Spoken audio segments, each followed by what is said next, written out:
Miroslav Volf is professor of theology at Yale Divinity School, the director of the Yale Center for Faith and Culture. He's been called one of the most celebrated theologians of our day by no less than Rowan Williams, former Archbishop of Canterbury.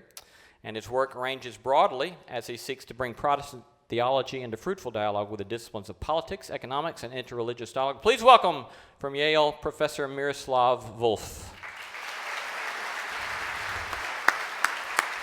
Welcome. Thank you. It's great to be here. It's great to have you back. What, eight years later? Yeah, we have you back. Well, yeah. Seven, 8, yeah. It's between great 19 and 12. Yeah, somewhere in there. Yes. Well, welcome back. We're delighted to have you. David Brooks has famously used the term bobo. He's putting together the terms bourgeois and bohemian. These two distinct social classes: the countercultural, hedonistic, artistic bohemian, and the white-collar capitalist bourgeois. And Brooks makes the argument that we desperately need some vision of life that transcends the bobo. And in the same way, I think I hear Jackson Browne with a similar sort of lament and cry, and I hear in Miroslav Volf a similar sort of cry. Is that a fair enough sort of a stereotyping of what you're doing? Yeah, except that you're kind of setting me up in front of this wonderful audience. You want me to be against money and fun, right? Not necessarily. No. Yeah. Right. And I have a weakness for especially artistic bohemians. If that's not just an outward gesture, but there's something deep about it, then I'm kind of for them in a certain way. But yes. So how do we navigate that? What is there about the artistic that's beautiful and good and true in a flourishing life, and in what way is it problematic? Yeah, because I think artistic bohemians can be deep and kind of bohemian and artistic out of a certain depth, human depth. Whereas those devoted white collar or whatever color are devoted to making money, or those devoted to just pursuing next fun. There's something superficial. There's something surface about it. There's something light, without weight, without significance. Something fleeting, running away from us. Yeah, I heard you this summer at Yale talk about the ways in which you pointed to this great tradition in which we have these theologies of trying to construe the whole of Christian thought, for example, under a theology of love, or construe the whole of theology under a theology of peace. Well, we've had very few people who have tried to construe Christian life under the rubric of a theology of joy. Talk to us a little bit about that. I am glad that you picked up love and peace and then joy, rather than what you said at the very, very beginning, kind of theology of grumpiness. Yeah. It seems so, yeah. So the great theologies of the past were organized either around the issue of love or around peace, and very few have been organized around joy.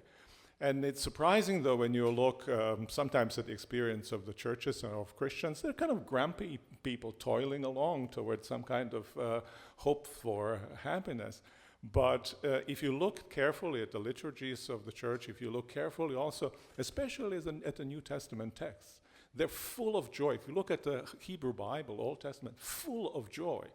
And I think it's time to retrieve joy as something fundamental, not just to Christian life, but also fundamental to human existence. I mentioned biblical text. One of them is the Gospel of Luke. And the Gospel of Luke is framed by joy. At the very beginning of the Gospel, when birth of Christ is announced, it's kind of full of joy. Trumpets are sounding. At the very end, when Jesus is returning back, the disciples run away, full of joy, right? And in the middle, there's this wonderful chapter 15, which is about finding of the lost things. And it's again full of joy. So you can say that the beginning and the end and in the middle, Christian faith can be construed as being really about joy.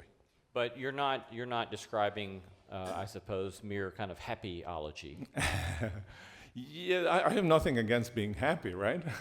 But maybe there's something more than being happy, at least in the way in which we tend to think of happiness. Happiness tends for us today to be mere a kind of feeling of pleasure, feeling all right in this moment, or maybe even exuberant in this moment. I think that joy has something deeper to it. It's not a mere feeling. It's a kind of emotion that encompasses a sense that there's something good about the situation in which I find myself, and it has its own depth. And sometimes I've compared happiness, mere happiness as feeling, and joy to bubbly water. To thinking, for instance, of champagne. If you think of champagne as a bubbly water, you miss something absolutely fundamentally important about champagne. It has bubbles, right? And there's happiness is part of that. But you miss the smell of it, you miss the kind of intoxicated character of it, you miss the celebratory mood that always surrounds it. And I think there's something to that depth to joy when we properly understand what joy means. It's like you Episcopalians to go to Champagne. Well, I became Episcopalian for the sake of wine. That's very simple. When people ask me, why did you become Episcopalian? I said, it's because of wine, and it's because of God. Because when I was in some of those Protestant churches, they got me drinking for communion, they got me drinking grape juice out of shot glasses. And I said, my God, I love shot glasses, but I don't like to put grape juice in them, and I don't like to drink them in church. Find me the church where I can drink wine out of common cup. And then they said, you've got to go to Episcopalians. Immediately, I turned to be Episcopalian.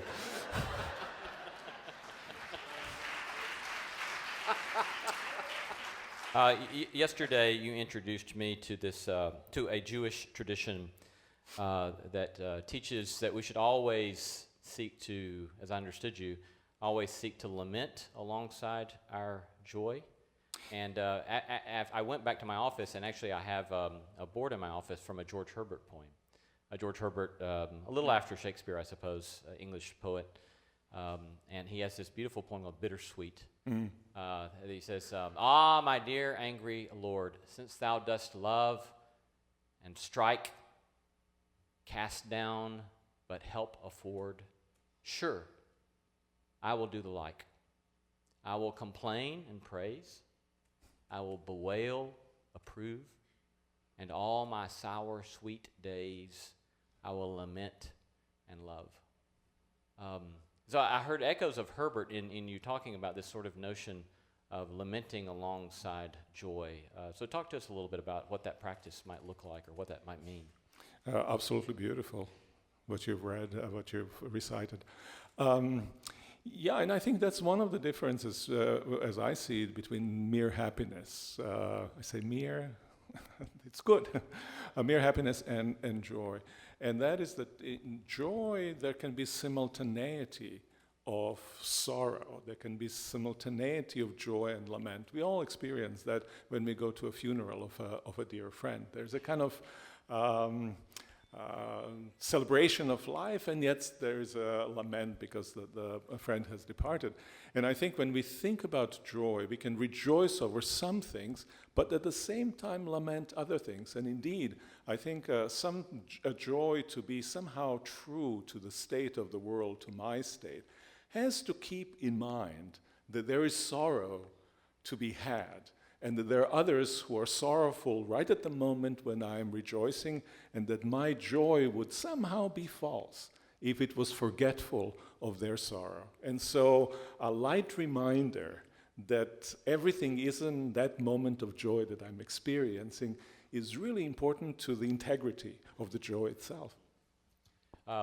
You shared with me Sunday evening that your own father came to faith in the midst of a forced labor camp at the end of World War II.